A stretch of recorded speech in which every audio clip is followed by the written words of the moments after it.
اگر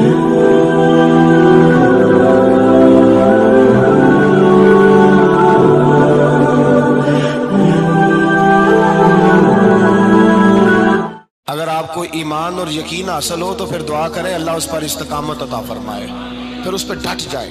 نبی پاک صلی اللہ علیہ وسلم نے فرمایا میں اس بات کا خوف نہیں کرتا کہ میری امت کمزور ہو جائے گی، اس بات کا ڈر نہیں کہ پیسے ختم ہو جائیں، نہ یہ خوف ہے کہ بھوکی مرے گی۔ حضور کس بات کا خوف ہے؟ تو نبی پاک نے فرمایا خوف یہ ہے کہ ان کا یقین کمزور ہو جائے گا۔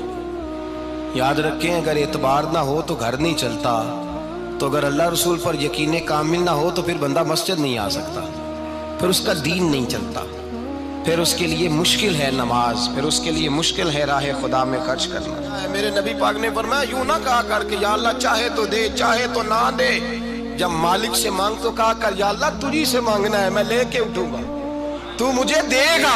فرمایا جتنا تیرا یقین کامل ہوگا اتنا ہی اللہ تجھے جھولی بھر کے عطا فرمائے گا۔ کمزور سا مسلمان، لڑکھڑاتا سا مسلمان دیکھتا ہوں کرتا ہوں، اور یہ بھی نہ دیکھا کریں بھائی ایمان یقین کو استقامت کے درجے پہ لیں، یہ نہ دیکھا کریں کہ وہ کیسے دے گا، وہ کسی وسیلے کا محتاج نہیں ہے، وسیلے کو پسند کرتا ہے، پر وسیلے کا محتاج وہ بغیر وسیلے کے بھی دے دیتا ہے۔ ہر آدمی ماں باپ کے ذریعے پیدا ہوتا ہے، اگر پیدا کرنا چاہے تو جناب عیسیٰ کو بغیر باپ کے پیدا کر دیتا ہے، اگر پیدا کرنا چاہے تو حضرت آدم کو بغیر ماں اور باپ کے پیدا کر دیتا ہے۔ جب یقین رکھیں، یقین قرآن مجید پڑھیے، حضرت موسیٰ علیہ السلام فرعون کے دربار میں کھڑے ہیں، چاروں جانب دشمن ہی دشمن ہے، جادوگر آ گئے، انہوں نے سانپ چھوڑے، حضرت موسیٰ کے ہاتھ میں ڈنڈا تھا، حضرت موسیٰ کہتے ہیں یا اللہ کیا کروں؟ تو اللہ تعالیٰ نے فرمایا اپنا عصا پھینک دو۔ کہنا چاہیے تھا نا کہ یا اللہ ایک ہی تو شے ہے، اتنے سانپ ہے، بچانے کے لیے ڈنڈا ہے وہ پھینک دوں؟ ڈنڈا پھینکا جاتا ہے، سانپ کو دیکھ کر کے قابو کیا جاتا ہے۔ یہ میرا اور آپ کا ذوق ہے نا، لیکن انبیاء کرام کا انداز ملاحظہ کیجئے میرے عزیزو۔ اللہ فرماتے ہیں ڈنڈا، اے موسیٰ ڈال دے اپنا عصا، پہلے نہیں فرمایا کہ سانپ بن جائے گا، فرمایا بس تو ڈال دے۔ میں اور آپ ہوتے ہیں تو سام سامنے ہے، ڈنڈا ہاتھ میں ہے، ہم کہیں گے عجیب بات ہے، یہی تو دفاع کی چیز ہے، اسی کو ڈال دوں تو بچوں گا کیسے؟ کہا ڈال دو، تو حضرت موسیٰ نے ڈال دیا، کہا میرے رب کا حکم ہے تو میرے لیے بہتر ہی ہوگا۔ اللہ فرماتے ہیں جب موسیٰ نے ڈالا تو میں نے اس ڈنڈے کو، اس عصا کو اژدہا بنا دیا۔ اب کبھی عصا بھی اژدہا بنے، کبھی چھڑی بھی بہت بڑا اژدہا بنی ہے، لیکن قرآن کہتا ہے جناب موسیٰ نے ڈالا تو اللہ نے اژدہا، بلکہ اس سے پیچھے چلیے، عورتیں کمزور یقین کی ہوتی ہیں نا، جناب موسیٰ پیدا ہوئے تو اللہ فرماتے ہیں میں نے موسیٰ کی ماں کے دل میں بات ڈالی، ماں کے دل میں، صندوق میں ڈال کے تو اس کو دریا میں بہا دے۔ اور بھائی صندوق میں کہہ سکتے ہیں نا آکسیجن کیسے جائے گی، اور دریا میں بچے بچنے کے لیے ڈالے جاتے ہیں کہ ڈوبنے کے لیے ڈالے جاتے ہیں؟ ماں کے دل میں یقین کمزور نہیں تھا ماں کا۔ انبیاء کے ماں باپ موحد ہوتے ہیں، دین کو ماننے والے، ماں کے دل میں اللہ نے بات، اللہ قرآن میں کہتے میں نے وحی کی، میں نے القاء کیا، میں نے بات ڈالی۔ حضرت موسیٰ کی ماں کہتی ہے میں نے ڈال کے نا سمندر میں بیٹا، میں نے سمندر میں بیٹا ڈال کے صندوق میں بند کر کے رب کے حوالے کیا۔ آپ فرماتے ہیں میرے مالک کا بھروسہ کیا تو پھر میرے مالک کا کام دیکھو، کمال دیکھو، میں نے دریا میں ڈالا، اللہ نے فرعون کے گھر میں میرے بیٹے کی پرورش کرا دی۔ یہ یقین کہ حضرت موسیٰ کے پاس قوم آئی، قرآن پڑھیے، کہا جناب پانی چاہیے، وَإِذِ اسْتَسْقَىٰ مُوسَىٰ لِقَوْمِهِ، موسیٰ نے اپنی قوم کے لیے پانی مانگا، ہم نے کہا فَانْفَجَرَتْ مِنْهُ اثْنَتَا عَشَرَةَ عَيْنًا، اپنا ڈنڈا پتھر پہ مارو۔ عقل والا آدمی ہوتا تو اڑ جاتا، کہتا یا اللہ پتھروں سے بھی کبھی پانی نکلا ہے؟ اضرب بعصاک الحجر، مارو پتھر پہ ڈنڈا۔ اللہ کے نبی نے منٹ نہیں لگایا، ٹھا کر کے ڈنڈا لگایا، فَانْفَجَرَتْ مِنْهُ اثْنَتَا عَشَرَةَ عَيْنًا۔ اللہ فرماتے ہیں جناب موسیٰ نے ایک عصا مارا، میں نے 12 چشمے جاری کر دیے۔ تو لے تو اللہ کرتا ہے، اللہ کہتا ہے پڑھ نماز روزی دوں گا، کہتا ہے سوچتا ہوں۔ اللہ فرماتا ہے آجا مسجد میں تیرا ہو جاؤں گا، کہتا ہے دیکھتا ہوں۔ رب فرماتا ہے تو میرے محبوب کی غلامی کر، میں تجھے محبوب بنا لوں گا۔ تو کہتا ہے تھوڑا بڑا ہو کے داڑھی رکھنی ہے، ابھی سیانا ہو کے، میں ذرا سرٹیفکیٹ لے لوں اسرائیل سے کہ کتنے سالوں کے بعد آئیں گے، پھر شروع کروں گا۔ پروگرام بنا رہا ہے، ابھی تو ارادے میں ہے۔ اللہ کے پیغمبر کا ڈنڈا، اور اس سے زیادہ آگے بات ہو گئی، پیچھے فوج لگی ہوئی ہے فرعون کی، مجمع ہے، ہزاروں لاکھوں کا لشکر لے کے، تلواریں نیزے، فرعون پیچھے، آگے دریا آ گیا۔ حضرت موسیٰ علیہ السلام کھڑے ہیں، اب کدھر جائیں؟ اللہ پاک نے فرمایا مارو ڈنڈا۔ کہاں؟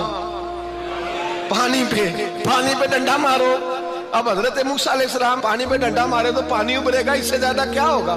پہلے پتھر پہ ڈنڈا مروایا تو پانی نکلا، اب پانی پہ ڈنڈا مروایا، فَإِذْ فَرَقْنَا بِكُمُ الْبَحْرَ فَأَنْجَيْنَاكُمْ وَأَغْرَقْنَا آلَ فِرْعَوْنَ۔ اللہ فرماتے ہیں موسیٰ نے پانی پہ ڈنڈا مارا تو میں نے پانی میں رستے بنا دیے۔ ایک جگہ ڈنڈا مارا تو پانی نکل آیا، دوسری جگہ عصا مارا تو پانی خشک ہو گیا، 12 چشمے بن گئے، 12 رستے بن گئے دریا میں سے۔ حضرت موسیٰ علیہ السلام گزر گئے اور اللہ فرماتے ہیں فرعون بھی آیا تو اسے میں نے غرق کر دیا، اور وہ کھڑا دیکھتا ہی رہ گیا کہ بنا کیا ہے۔ جب یقین کامل نصیب ہوتا ہے، اعتماد کی دولت اللہ دیتا ہے، جب انسان کو یہ انشراح صدر ہو جاتا ہے کہ میری نجات خدا کے حکم میں ہے اور رسول اللہ کے قدموں میں ہے، جب اسے یہ انشراح حاصل ہوتا ہے تو پھر نماز کا لطف آتا ہے۔ غور کیجئے کیا جملہ کہہ دیا میں نے، پھر اسے نماز کا پھر اسے نماز بوجھ نہیں بلکہ نماز نہ پڑھے تو اس پر بوجھ ہوتا ہے، پھر قرآن مجید اس کی روح کا ساتھی ہو جاتا ہے، پھر عبادات، تقوی، پرہیزگاری، پھر وہ ایک سنت کے چھوٹنے پر پریشان رہتا ہے جب یقین کی دولت نصیب ہوتی ہے۔ قرآن مجید فرقان حمید نے کہا ایمان لاؤ تو پھر ایمان پہ ڈٹ جاؤ، مسلمان بنو تو پھر اسلام پر۔ پھر یہ جو کمزوری ہے نا، یہ دیکھتے ہیں، کرتے ہیں، چلتے ہیں، ابھی کل ابھی پرسوں بہانے ہیلے، ابھی میں نماز شروع کرتا ہوں دیکھتا ہوں لا الہ الا اللہ محمد الرسول اللہ صلی اللہ علیہ، جب کسی نے کلمہ پڑھا تو اس پر پورا دین ضروری ہے، پورا۔ اب وہ یہ نہیں کہہ سکتا کہ تھوڑا تھوڑا کر کے آؤں گا۔ یقین کی دولت نعمت ہے۔ اللہ پاک قرآن مجید میں فرماتے ہیں ان الذین قالوا ربنا اللہ ثم استقاموا، جنہوں نے کہا کہ اللہ ہمارا رب ہے اور پھر وہ اس پر ڈٹ گئے، پھر اس پر وہ کہا تو ڈٹ گئے، کھڑے ہو گئے، نہیں اللہ ہی رب ہے، اللہ ہی دینے والا، اللہ ہی مالک، اللہ ہی ہمارا رازق ہے، رب ہی ہمارا سب کچھ۔ جب ڈٹ گئے تو فرمایا تتنزل علیہم الملائکہ، پھر میں ان کی مدد کے لیے آسمان سے فرشتوں کا نزول فرمایا کرتا ہوں۔ فرشتے کیا کہتے ہیں؟ اللہ تخافوا ولا تحزنوا، غم نہ کرنا، خوف نہ کھانا، وابشروا بالجنۃ التی کنتم توعدون، ہم تو تمہیں اللہ تبارک و تعالیٰ کی اس جنت کی خوشخبری دینے آئے ہیں جس کا رب نے تمہارے ساتھ وعدہ کیا ہوا ہے۔ پھر فرشتوں کا نزول ہوتا ہے، لیکن شرط کیا ہے کہ ایمان لائے، اور پھر ایمان پر پھر یہ نہ سوچے کہ وہ کس طرح دے گا، وہ کیسے عطا کرے گا، وہ میری مدد کس طرح کرے گا، نظام کیسے چلے، ڈٹ جائے، کہے میرے اللہ کا حکم ہے تو میں نے حلال ہی کھانا ہے، میرے رب کا حکم ہے تو میں نے تھوڑے پہ ہی گزارا کرنا ہے، میرے مالک کا حکم ہے تو میں نے اپنی جیب دیکھنی یا دوسرے کی نہیں دیکھنی، میرے رب کا حکم ہے تو میں نے اس کی اطاعت میں رہنا۔ جب ڈٹ جائے گا اللہ کے احکامات پر، جب ڈٹ جائے گا تو اللہ فرماتا ہے پھر میں تیری مدد کے لیے فرشتوں کا نزول کروں گا۔ نبی پاک صلی اللہ علیہ وسلم نے فرمایا 2 دولتیں اگر کسی کو اللہ دے دے تو سمجھے اللہ نے اسے دنیا کی سب سے زیادہ دولت عطا فرما دی۔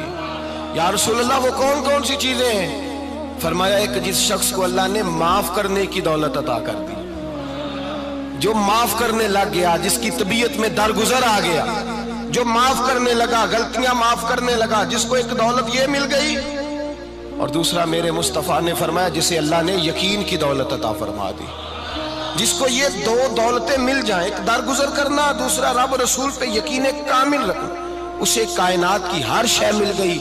میرے نبی پاک نے فرمایا جب بھی دعا مانگو خدا سے یہ 2 نعمتیں مانگا کرو، عرض کیا کرو اے اللہ درگزر کی دولت عطا فرما، اے اللہ تو ہمیں یقین کی دولت عطا فرما، ایمان کی قوت اور پختگی نصیب فرما۔ میرے بھائی حضور نے فرمایا مانگ کے لو۔ کمزور ایمان والا شخص کسی کام کا نہیں ہوتا۔